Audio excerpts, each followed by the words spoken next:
As we return to the second half of the third class on the 6 proofs of reality, what could be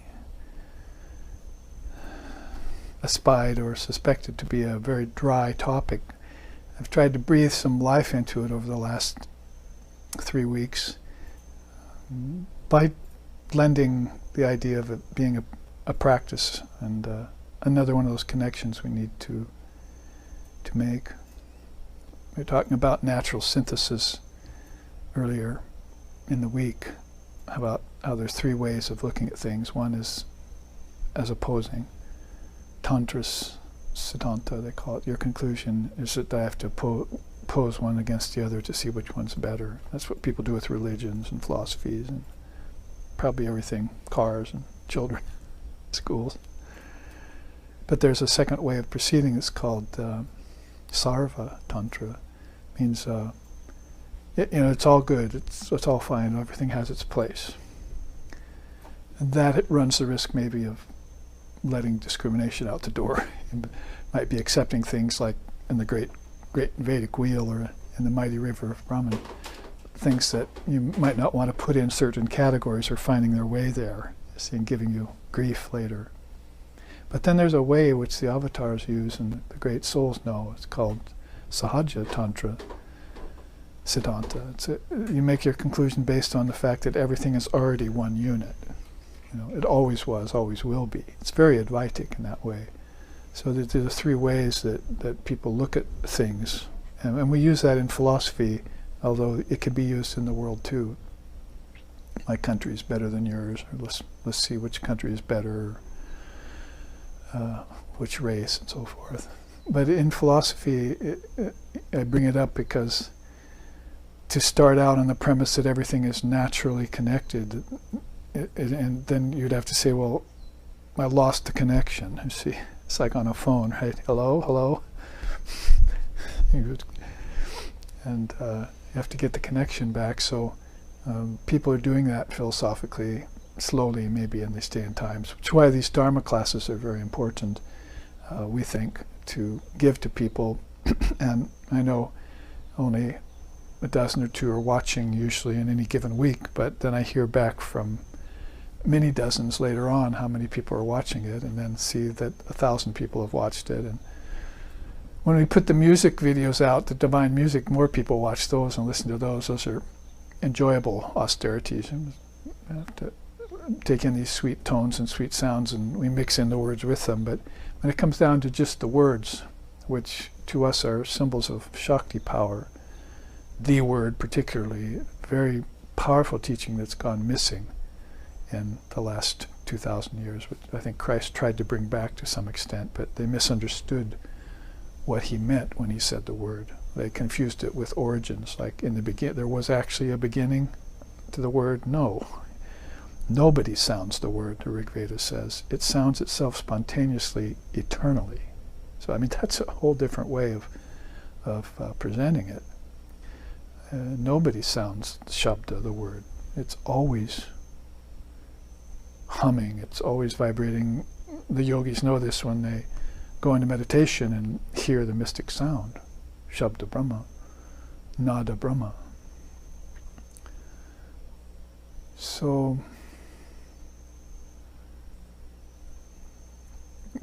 this precognitive, preemptive way of proceeding, like you're getting in this 3rd proof of truth, this arthapati, is based on simultaneously knowing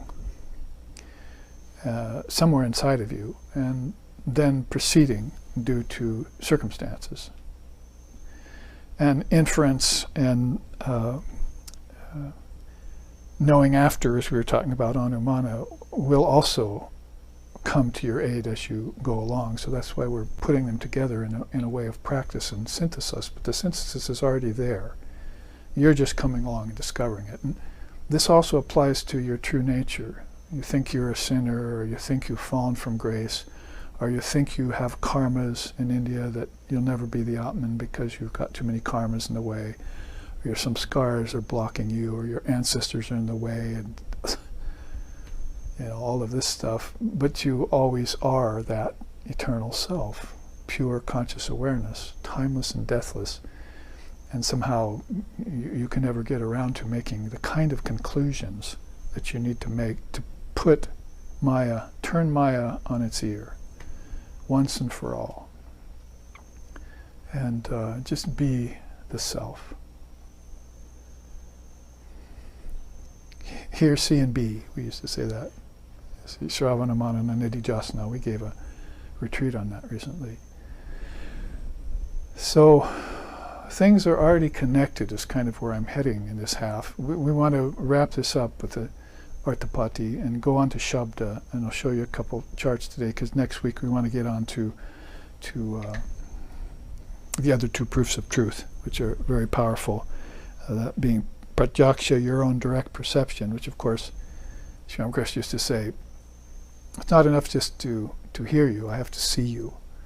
So he's talking about lover and beloved. It's not enough just to hear from a distance or on the phone or from whatever, or from across the canyon. I'm here, I have to see you, you see. So that would be your own direct perception. And I don't really count that as a proof of truth. I count that as the arrival. And so you can see how these, as I put them in this order, my own particular, or if you will, peculiar order, and my own way of teaching them as practices rather than just something that you want to, what's the word, hearsay? Oh, I think I'll just hear it and believe it. Or I'll just hear it and argue with it. I mean, both of those ways are going off in left and right field, but center field remains, the middle path remains unexplored, you see. So to approach the Dharma, like when I came to my teacher, Swami Sheshananda Ji Maharaj, peace and bliss be upon him, I was already just to hear. I had no qualms or no contrariness about me at all with him. I heard him speak, that was it. And that was what Josephine MacLeod said about Swami Vivekananda, evidently. I heard him speak the first time, he spoke truth. Every other time I heard him speak, he spoke nothing but truth. So it was the same in the beginning as at the end. The sunrise and the sunset were the same. And it never changed. Change is a part of Maya. Changelessness is Brahman's own name. So everything then should be seen in that integral connectedness, innate to your very being. Like sometimes we say, there's no such thing as a foreign religion, all religions indigenous to your soul. So the religions came out and got far flung, and we decided we'd pick one, and we came into the next life and we said, oh, this is better than that. That's prati tantra siddhanta. I think mine is better than yours. And that causes wars and disagreements or misunderstandings or narrowness.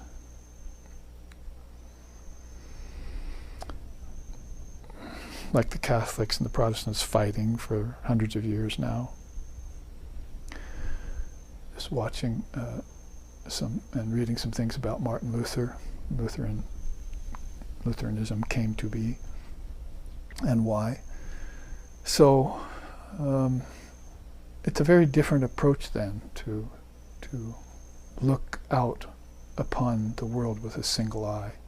You might say, well, that's reserved for a very high samadhi or something, but actually just everyday living can be also seen with a single eye. If you have that mental perspective, or mental asana, we call it mana asana, which is another one of the books along with the quintuplications that I put out. 5 small books for the Westerners. To look at 5 very powerful systems like quintuplication and mind postures, mental postures, in order to understand the homogeneous nature of everything. We look for words in English, undivided, indivisible, homogeneous,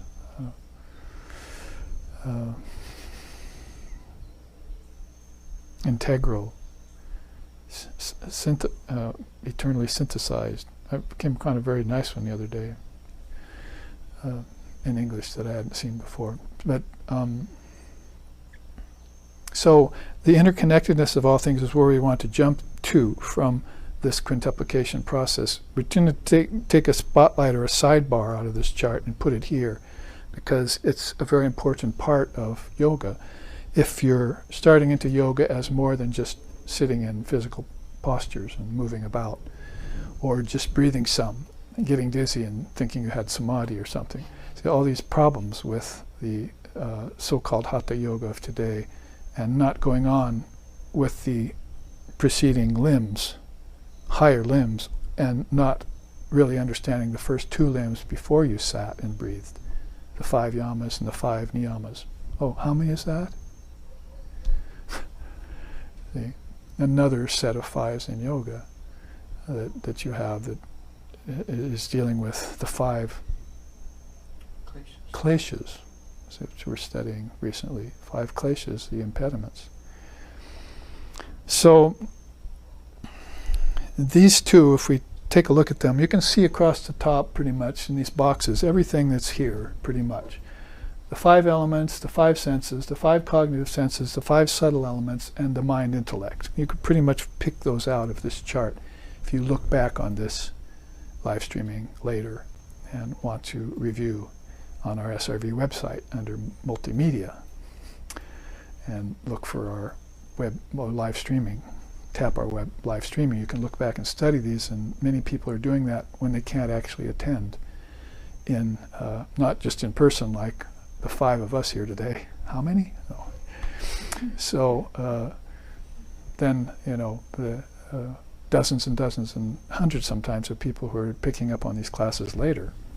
So you can see them there, 5 boxes. So these are called alambanas. The father of yoga looked at the ancient Samkhya system, and I think that's a turn he gave to it. Talk about piercing through to another nadi, or through a granthi, through a knot in consciousness. And we like the Samkhya system. Very good. We're very appreciative down here, we can tell you. But now let's look at it in a little different way. See, that basically we should be meditating on these things because maybe we've lost the connections to them. It was obvious to us in one age, became less obvious to us later as our parents and our grandparents, you know, got influenced by fallen religion or deluded philosophies or governments and power and wars and evil children and things like that. So we lost connection to it. So now we're bringing it back, and in this case, Father of Yoga at 140 AD was saying, you know, these are really stations for meditation. This is how you should look at them now. And you would start out with earth, water, fire, air, and ether down the left-hand side there from top to bottom. And you would account for them by meditating. How? First, as to their origin. Where did they come from? See? Then the qualities, attributes, and characteristics in each. You have to look at earth and find out, and think about in your mind what earth is all about. And then its consistency and content. Then you meditate on its appearance in waking and dream. Oh, so we just shifted, you see. Now we're taking yourself out of the waking state, and we're saying almost dreaming is more important, or if not more important, a deeper connection. The dream is the kingdom of heaven in your mind. You're dreaming. When you go to your dreams, you're going to the kingdoms of heaven. You just don't have all your ducks in a row and all your qualities and your consciousness gathered yet. It's still scattered. So when you go into dream, your dreams are scattered. Your eye isn't single yet, or you would see something very profound in dream. You know, like the sheikhs of the Muslim order, the sheikhs do, and Sufism and so forth. You'd look at it wholly differently, or like the Advaita Vedanta as a state of your consciousness inside, going within. So you want to see the appearance of the 5 elements in waking and dream. So if you're meditating in dream and you're swimming, you have water, that's going to be very important for you. It was very important for me when I had some deep experiences in dreaming and deep sleep, when I had more conscious experiences during my sadhana, that I was standing in water. And I thought, this water is also back on earth. That took me right back to earth. So you might think this is just simplistic. You say, oh yeah, I can do that. Here, okay, I'm going to meditate on water, and yada like I was told. And now I have to see, how it is in dream. Yes, it's there, okay, and that's it, conclusion made. But when you actually experience it, and that's where the fifth proof of truth, pratyaksham, will come in, then it'll mean a lot to you. You can actually navigate with that. You can't navigate if you don't make these connections. You just see things and stop. You see, it's sort of like here. You'd see something over there, and you'd look at it, fine. But actually, then you went out and you went to that thing and saw it up close. You actually had the wherewithal to use energy to go and find the thing, so you navigated with it. In dream, it's the same thing. You get a hold of your higher consciousness through connections like this, and you can move in your dreams then. Otherwise you're rather stationary. You don't go too far. Your dream is short, a few seconds maybe, or half a minute, and you're kind of lost in it. See, it's a figment of your mind. You can see why they would call it later a figment of your mind, rather than one of the rooms in my father's mansion. So you expand then, just like you would expand here. Your mind would expand here to know Brahman. In dream, you'd also expand your dreaming consciousness to include these things by these ways which the father of yoga is recommending to you. So I pause there because it's a shift away from studying origins, consistency in content. Now you see where they're thinking. They're surprising you. It's almost like tricking you. Aha, you thought you were just doing a scientific exploration of everything like every other fool on the planet here. No, actually, we're just going to shift you to dreaming now. Because that's what we did thousands of years ago. And we found out that the dreams were the kingdoms of heaven within. And that's where our ancestors are. And that's where the gods and goddesses are. And there are lower and higher heavens, and then there's beyond heaven. We can get beyond heaven now. We're not restricted to it, to our ancestors, or even to the power the gods have over us. So that's been with India for thousands of years, that knowledge. Like I say, it's like Tibetan Buddhism, stuck in Tibet too long, and then maturing there nicely, and fomenting is a word Vivekananda used to like to use. But same with India. It's a lot of development went on there inside that subcontinent, and a lot of people were tasting the realizations and insights of the last generation of rishis and what they had to add to the systems, and looking back and keeping the ancient knowledge current and meditating on it like this. I mean, here you're only talking about the 5 elements. You haven't gotten to your mind and your intellect yet, which you are then going to meditate on. See, what I'm saying really here is people are trying to meditate on Brahman right now without having ever meditated on everything that the mind produced, that therefore could be in the way of your finding Brahman. Or you might be missing a great friend. You need friend in high places. That friend is Ishvara. That friend is Avatar. That friend is your guru, a world teacher. That friend is your Dharma teacher from your last lifetime. You're just going to throw those all away and to sort of build some bridge to immortality in one fell swoop? It does not seem to be working. My teacher used to say that if the West can just produce one Jivan Mukta, then we'll sit up and listen to them. But they're all caught in the intellectual frame of reference around matter, physics. That's what they're obsessed with. It's like spirit doesn't exist. Soul isn't there. Consciousness is not existent. And therefore higher intelligence is not there either. Or we're thinking of higher intelligence as something in which we can make money and dominate over other nations and put our names on things. See, stamp everything with name and form, which, oh, by the way, India knows is 2 of the aspects of the 5-fold Maya. 5. So I pause there. Let's go on. Meditate on its changing nature. And changing nature of what? Whatever you took up here, earth, water, fire, air, ether. It changes. Meditate on that. See what those changes are, because it'll make you ready for polluted air, or the air in the Himalayas at 12,000 feet when you hike to Gangotri. It'll make you ready for it.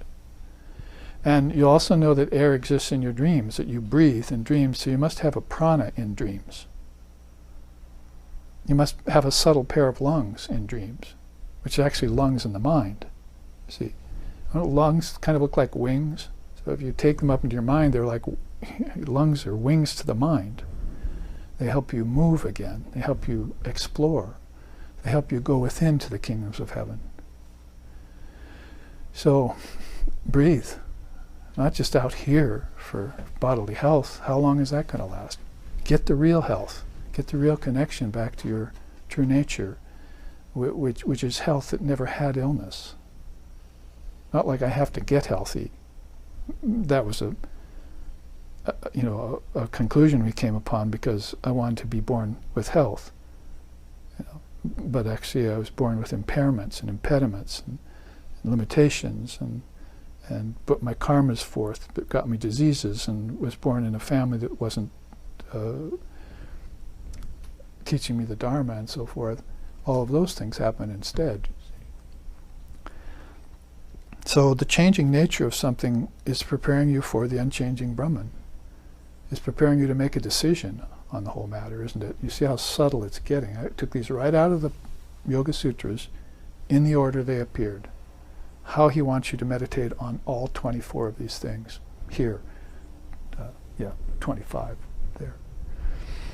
Let's go on, because we want to get to Shabda. Its place in the mind and thoughts. So now you're looking at air, earth, fire, water, and ether as you meditate on them. Where do they occur in your mind and in your thoughts? Because you're thinking really about them every day. You're driving your car across land, you see a lake, you open the window to get cooled down by air. There's like 3 elements right there, you see, that you're thinking about, that your thoughts are engaged in. Whether they're consciously engaged or not, it would be better the former if you were consciously engaging in all this, because then you'd really be feeling air. You'd really be smelling the odors, you see, tasting the flavors. You'd get exquisite enjoyment out of things rather than just everyday mundane enjoyment that becomes banal and leaves you unsatisfied at the end of your life, or maybe even during your life. So you have to find a place for these 5 elements in your mind or thought. That'll become more evident to you when you look at the subtle elements. See where they come from. That's why you went back to origins. Where was the origin of taste, touch, and where's the origin of odor, and so forth. And what's that wonderful aroma I smelled in my dream last night that reminded me of my ashram, of my teacher. See, I could have done that by walking into the first day I ever met my teacher into his ashram, like Lex Hickson, our founder, did. Walked into the New York Vedanta Center, opened up the shelf. There was the Gospel of Ramakrishna. He reached for it, and with it came this wonderful smell of all the incense that was being stored there. The red incense, mother's incense we call it, stored there with the books at the Vedanta Society. And that aroma never left him, you see. It brought it all back to him. That was in the waking state. But what about in the dreaming state? If I smell a wonderful aroma that causes my mind to remember something deeper, something from the so-called past, see? Because time is also going to be taken up here. So that's why you place these in the mind and thoughts in part, and also meditate on the power that they have over your mind, because you could be impeded by them. Oh, that's why I'm bumping up against that problem. I have an attachment to form, or I have an attachment to rebirth, and so forth. That's why I can't get light. See, because I haven't meditated on these as their influence on me. I mean, look at how everyone's influenced by the 5 elements here. And nobody's meditating on them individually to get any higher wisdom from them. These are called the Pancha Mahabhutas in our tradition. Pancha, 5. That's the quintuplication process. Maha, great. Bhutas, elements. The 5 great elements. They came right out of God's mind. But they came out of God's mind as these 5. See? I mean, this is as close approximation to English words as we could have for what the 5 elements here are in God's mind as thoughts. The thought of luminosity, the thought of liquidity. That became water later. I've tried to say this before, but you'll never really probably comprehend this until you finally go into that state, see water in your dream, and get back to water on earth by that connection. Oh, I can't go to the Ganges because I'm too old? Then I'll go into the Ganges of my mind and dip into that river. There are songs like this in India. Let's see. Oh mind, go to that most remote pilgrimage spot where the 3 subtle nerve rivers meet. The Ida, the Pingala, and the Sushumna, where they meet. See, that's these 3 great nerves. 2 of them going up and around, 1 going up the middle, right? That's the most remote pilgrimage spot.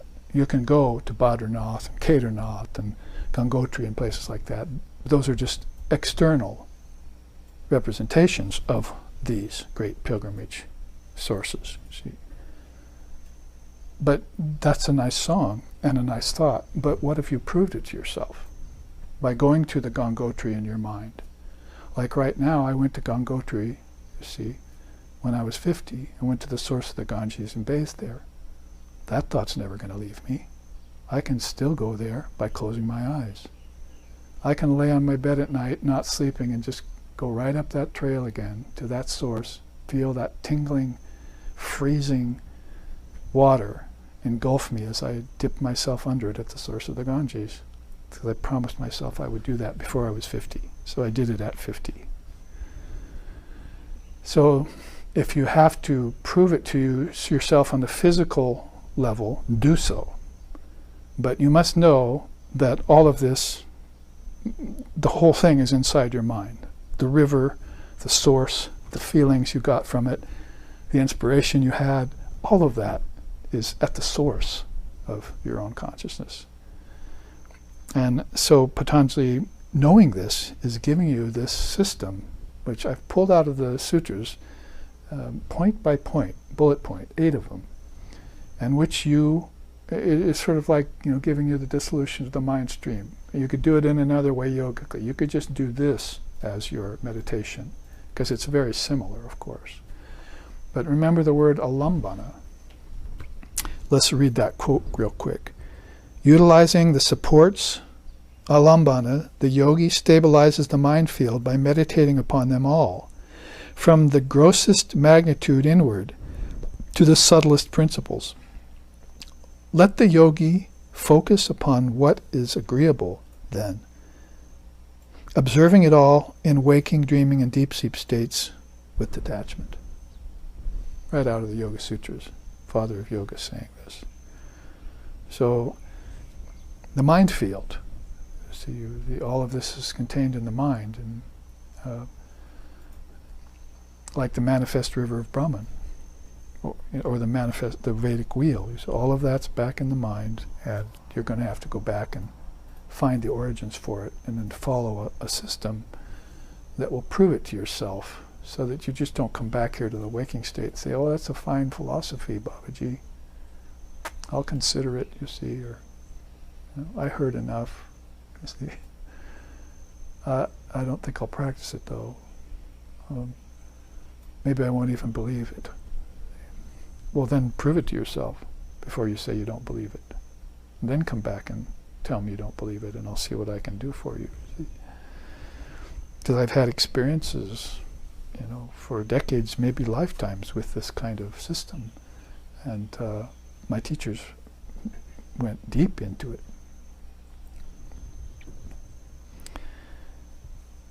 So that's another pause. It's power and hold over your mind, because that can be both positive and risky.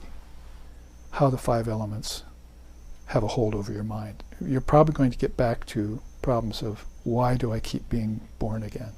Why do I have a desire to be in a body again and again and again? Even a good body, even a happy life. See, a great little study of life. They live their happy little lives, Vivekananda said, never knowing the bliss of Brahman. Finally, it's disappearance in deep sleep. So now they're pretty much telling you about pralaya, near guna, near vikalpa, near bija, no more seeds. Everything went into deep sleep, went into abeyance. You can't conclude that that's a void, and you can't conclude that's the end of things, because it'll just come right back out in a cycle when pralaya is over. 4,320,000,000 years is one day of Lord Brahma's life, and one night of his life is another 4,320,000,000 years. And that's just like a day and night to him, just like this is a day and night to you. So time is that elastic when you get up and out of the body. It only drags here when you're in prison. And I can say that twofold, because I visit people in prison to teach these, and then I see my students in this outer prison. And I try and teach them to break those bars. Think deeper, wider, expansive. Think in terms of everything's innate perfection. Never call yourself or another man a sinner. That's the worst sin. Look at them as perfect, as Atman, all abiding. And yourself is the same. And I and my Father are one.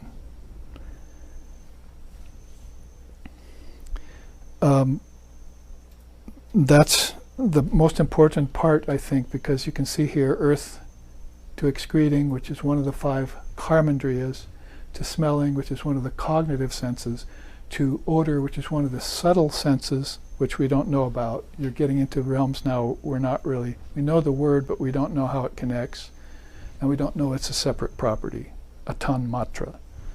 Then into the mind as solidity. Now this is kind of here a quick jump. It could have been a few more stages between that. But you can see here mind, I'm going to the idea of what the thought of earth was in God's mind, or in Mahat. It's the idea of solidity. So if there was just vacuous space on end with no objects in it, then I would have to think, fill that space with objects, you see. And then the objects would come, planets, people. So there was this great void and blackness, and I wasn't thinking, you see, and all of a sudden I put forth an effort and I thought, fill that void, because nature abhors a void, right? So nature will come along and help me fill it. Nature is my bond slave, is my servant. But then I did that, and then nature got the upper hand and made me think that I was a part of nature. Big mistake, you see. It was your projection, now take it back.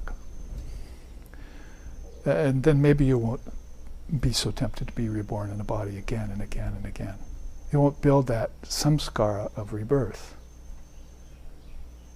And you can get free and up and out of the mix, you see. Which in this day and time, the Kali Yuga is getting very complicated. And the same with this. Water to procreating, to tasting, to flavor that's tasted, to liquidity, the thought, you know. I want a world, so I'm going to have to think 2 things. There's a void out there. I want to think solidity, and I want to think liquidity. Presto changeo, there was earth and water. And was it new? Is there anything new under the sun, including the sun? No, it was all in the mind of God, and it was in potential as a seed. He watered it, and it happened. And your 4,320,000,000 years makes no never mind, because God is timeless. Your deep sleep last night was timeless. Samadhi for you will be timeless. timeless, no time. Or, if you want, an eternal moment in which the whole thing gets enjoyed exquisitely by the one who's free of that process of sankalpa, who's not doing it out of desire. It's actually, oh, they started doing it out of desire, I better get in there and help them modify that so they can just do it out of pure innocence. You see. It can be spontaneous, you see, like it was for Sri Ramakrishna. Just read about the man. Spontaneous samadhis, spontaneous spiritual moods, spontaneous words.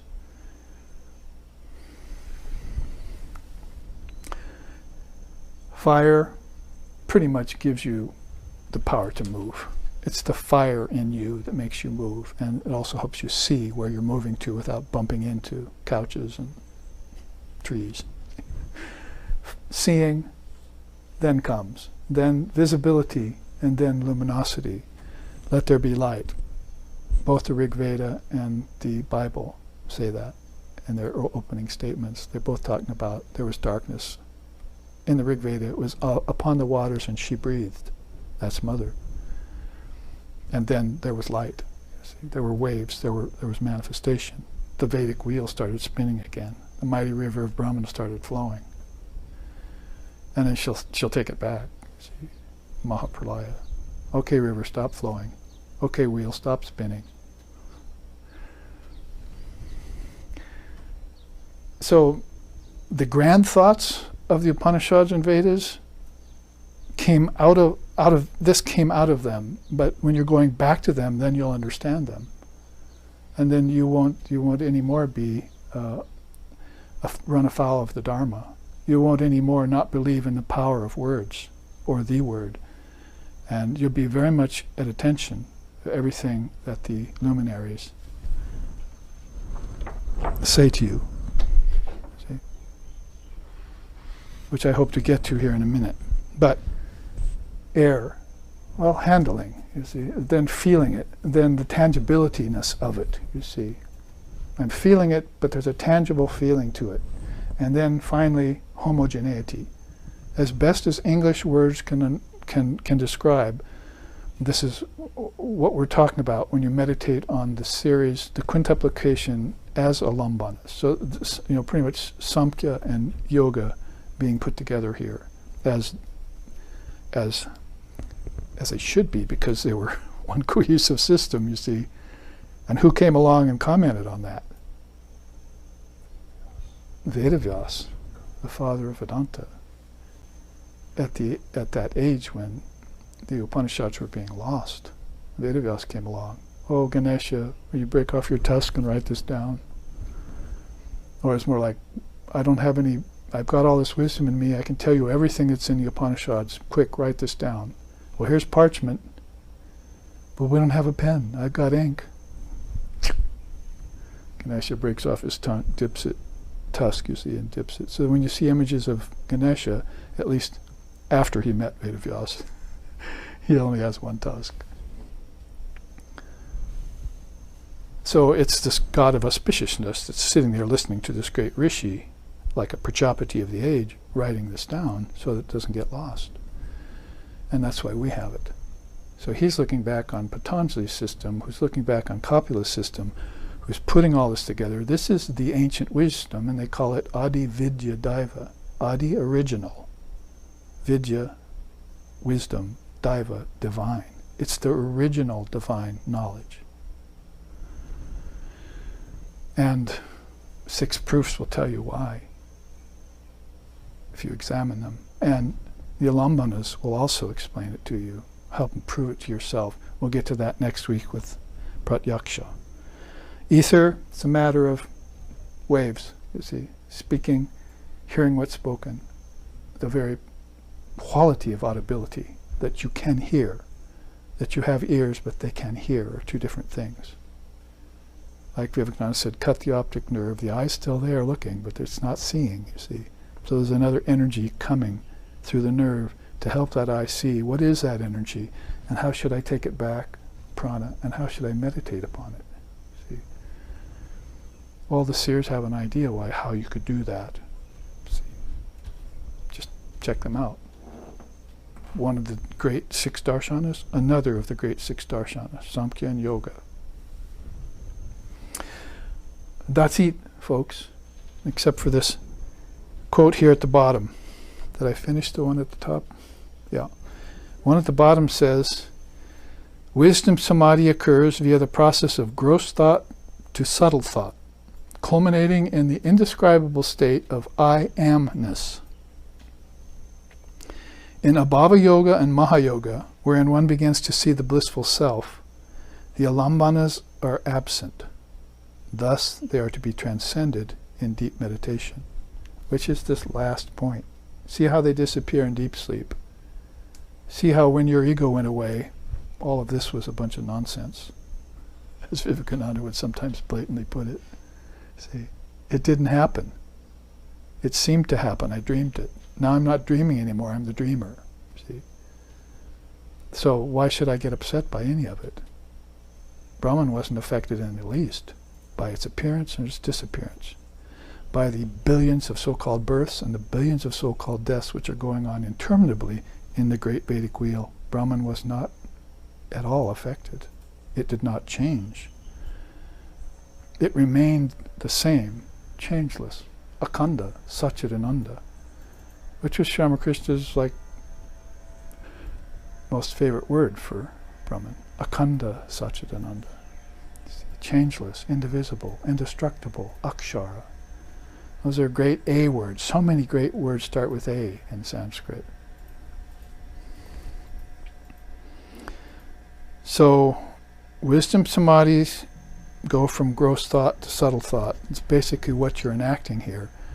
Objects, right? Because objects consist of these 5, and they're experienced with these 10, and they have qualities of these 5. And in your mind, which your senses are connected with, you're saying, I am now enjoying that through 20 things. See? What a nice couch. It's so nice. What a nice glass of juice. See?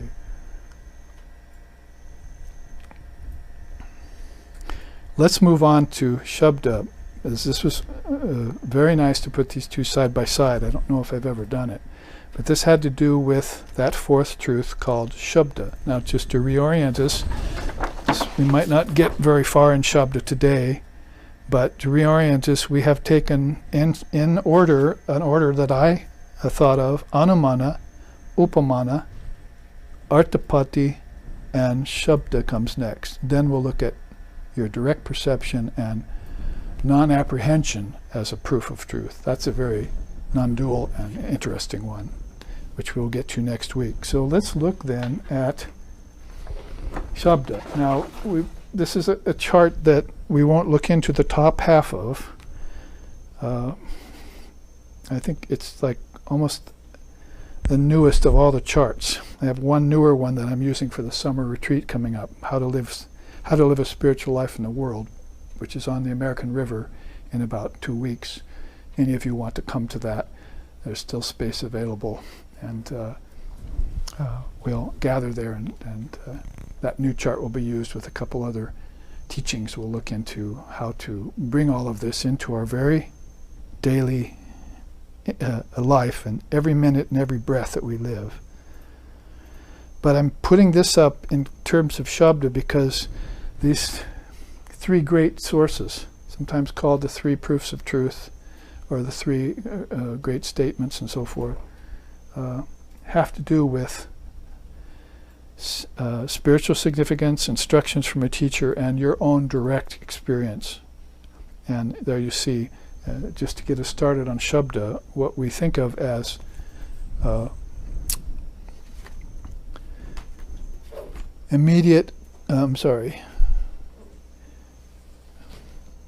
transmission from the wise to awaken. See? That is verbal and written testimony. So sometimes they say Shabda is by sound, so it would be spoken more is the best way, but written is also inferred, because we can't hear a lot of these great souls speak anymore. And so we have to go by the words in the revealed scriptures. In India, they make a distinction between revealed scriptures and ordinary scriptures. They're called Vidya Shastra. That's first, and then Avidya Shastra. You can get lower knowledge and sometimes a lot of lies from lower scriptures. A lot of text torturing, a lot of time has passed, and a lot of misinterpretation or interpolation has gone. I mean, that's happened to all religions, so we don't need to point out any given one. We're very aware of it in America in this day and age with some of the things we hear coming from the Old Testament and even the New Testament. So in India it's no different. They have lower scriptures that are not taken very seriously by the seers. But then they have these revealed scriptures. Oh, that's the stuff, you see. Now you're talking, you see. Give me more of that, you see. So you make this shift in your discrimination to hear the truth, and that's instructions. But Vidya Shastra would be important. Remember, we're talking about Shabda, verbal testimony. So here we are, the quote here, trying to realize God without the help of the scriptures is like trying to grow crops only at night. So we know Lord Vashishta had a sense of humor. What is he using there? Can anyone tell me? Which proof of truth is he using? Yeah, I mean, basically it's similitude or inference too, you see. It's like, right? It's like the mighty river of Brahman.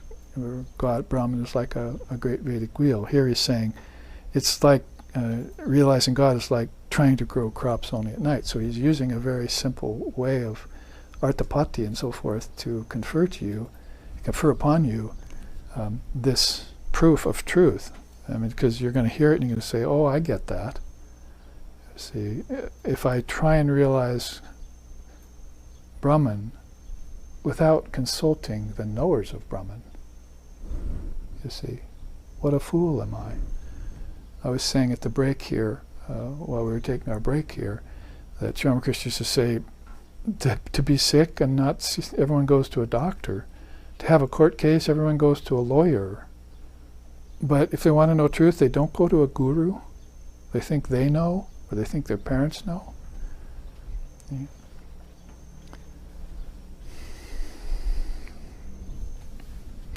To hope for help from friends and relatives provides no profound solution.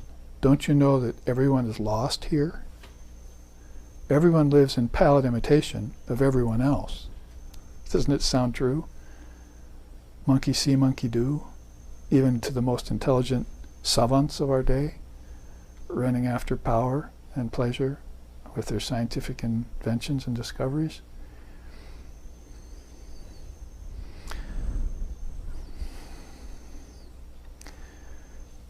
So take some other kind of authority in spiritual life to go inward. That's what this is really all about.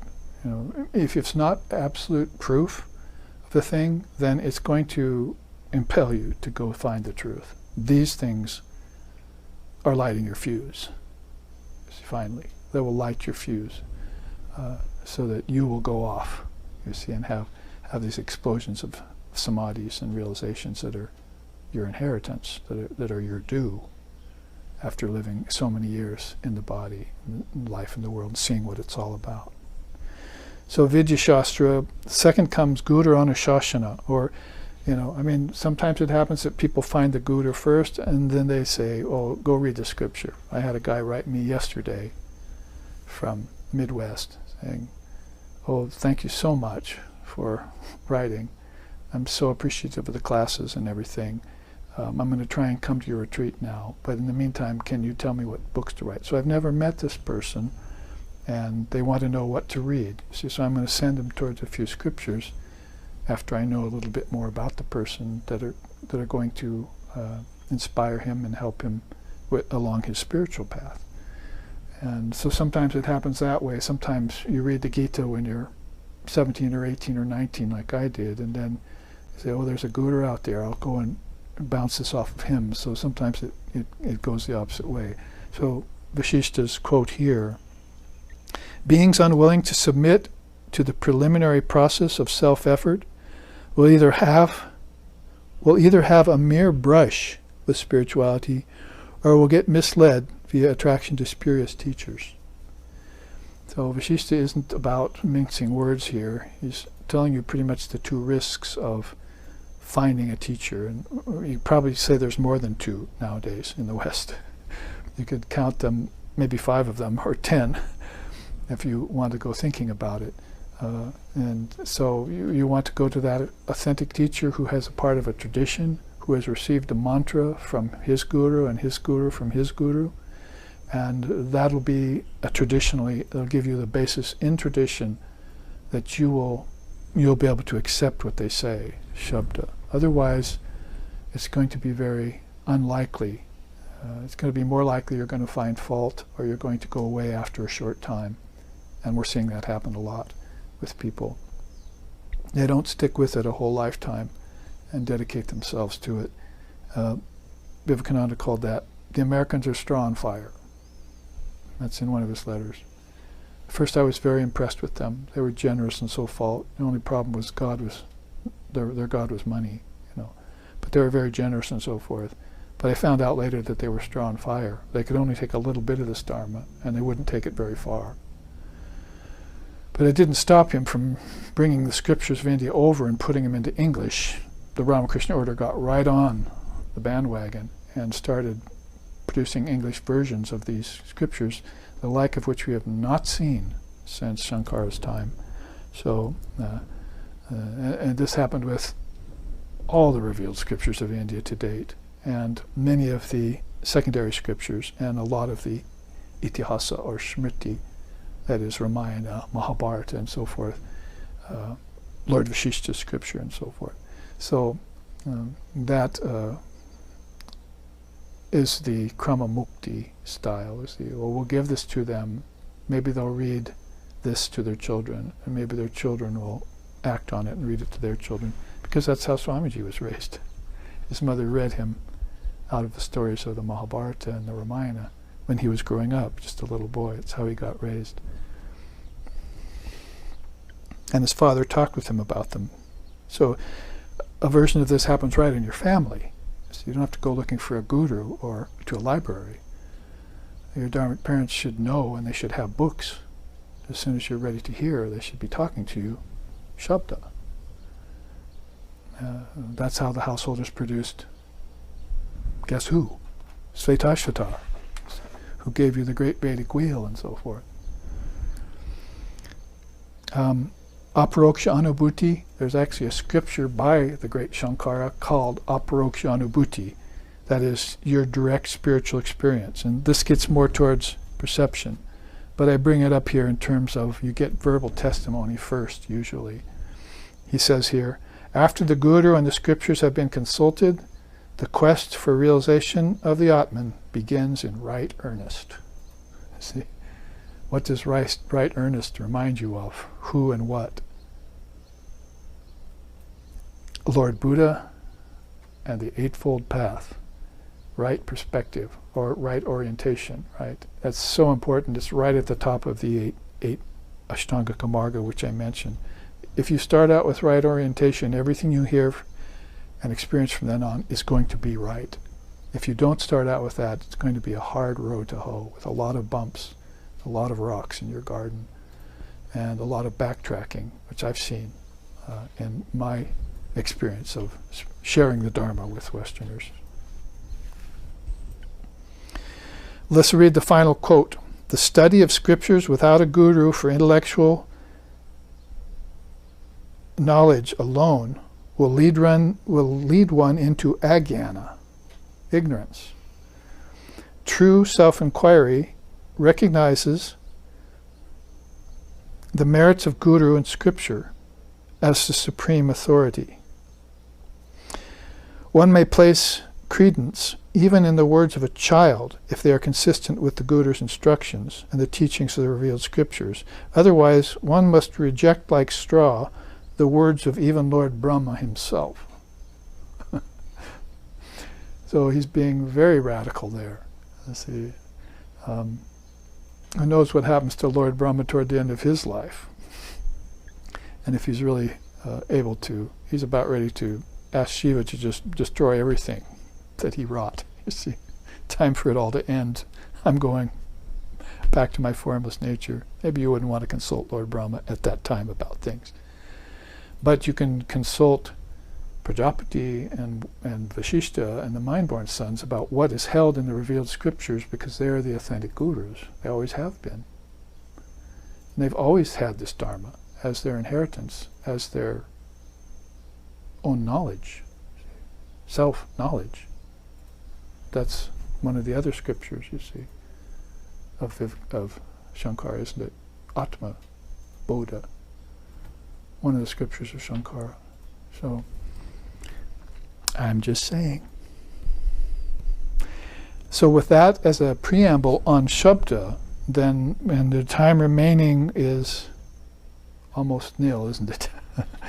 So, let's see here. Shabda, we would be going next week. I'll give you a little introduction, because we'll have a little fun next week with it. We'll be going to this luminaries chart to see what Shabda is all about. And we'll be looking at it in terms of some of the great sayings that come, not just from the rishis of India, but from all religions. I put together these Mahavakya charts in order to display the teachings that Divine Mother gives to all religions of the world, and each one of them being a different facet in the diamond of Dharma, but each one of them also having a specific place in which they excel, and probably a certain place in which they don't excel, because in that age you are trying to appeal to the people that were around you. If you had fishermen and tax collectors and stuff as your devotees, you probably weren't going to speak real high-minded things to them. You try and bring it down to make it accessible and amenable to them so they could make spiritual growth by stages. But if you had a bunch of ascetics, like Lord Buddha had, or if you had monks and some Vanaprasthans as your students, like Shankara did in 700 AD, you'd be giving them all the scriptures. You'd be back to that. You see, well, guess what? You need to go and listen to me. You need to listen to me, the Guru, talk about the spiritual significance of Vidya Shastra, the revealed scriptures, the wisdom scriptures, and how they will free you. So here, let's end with a chant, and we'll move on with the Shabda teaching next week.